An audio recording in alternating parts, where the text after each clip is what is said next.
usang, tikus-tikus kantor yang suka berenang di sungai yang kotor. Kisah usang, tikus-tikus berdasi yang suka ingkar. Halo generasi hebat, coba bayangkan kalau uang yang aslinya jadi jembatan, rumah sakit, bahkan sekolah kita hilang begitu saja. Itu namanya korupsi.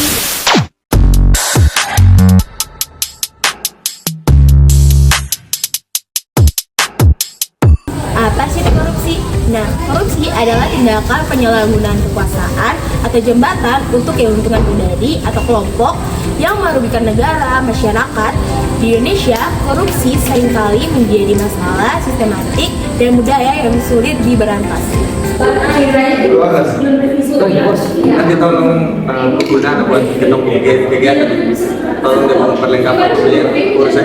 Oh iya, siap-siap. Nanti perlengkapannya saya urus dan saya catat semua rincian. Pakai sip bos.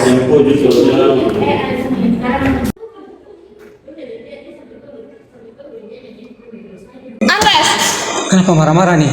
kok kita buang kas habis tuh pakai beli apa aja sih? Aduh, memang ada beberapa barang yang sudah saya beli, tapi ada juga yang saya pakai untuk keperluan pribadi. Itu kan uang untuk kegiatan lomba, Arles. Harusnya dipakai untuk kepentingan lomba, bukan untuk kepentingan pribadi. Arles, lu jangan begitu. Itu uang kegiatan, bukan uang. Jadi bisa mau tahu lu harus ganti itu uang ya. Aduh, maaf Jul dan Bella, saya sadar saya salah. Saya janji akan kembalikan uangnya dan saya harus belajar jujur mulai dari sekarang. Oke, ini kali ketong kasih lu maaf, tapi lu harus ingat lain kali tuh lu harus jujur. Karena kejujuran itu penting buat kehidupan bersama, oke? Baik, Jul.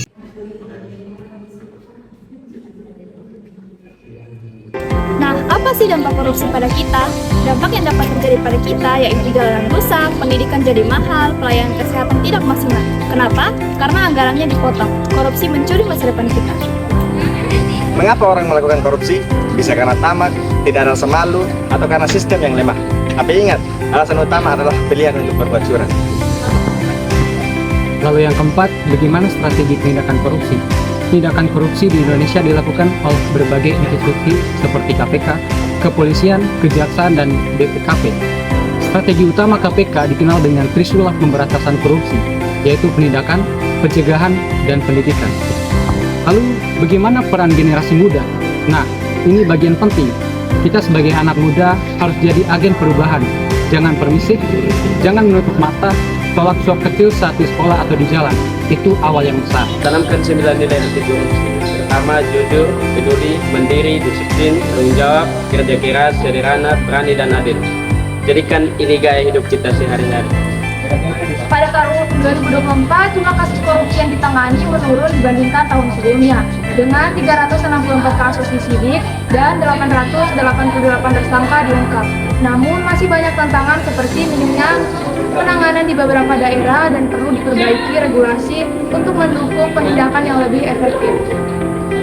Aksi nyata apa yang kita bisa lakukan? Berani melaporkan jika melihat kecurangan, berani menolak pemberian yang tidak wajar, dan yang paling dasar, jujur pada diri sendiri.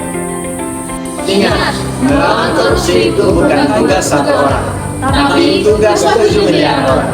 Mari kita bersama jaga setiap rupiah untuk Indonesia yang lebih maju. Berantas korupsi.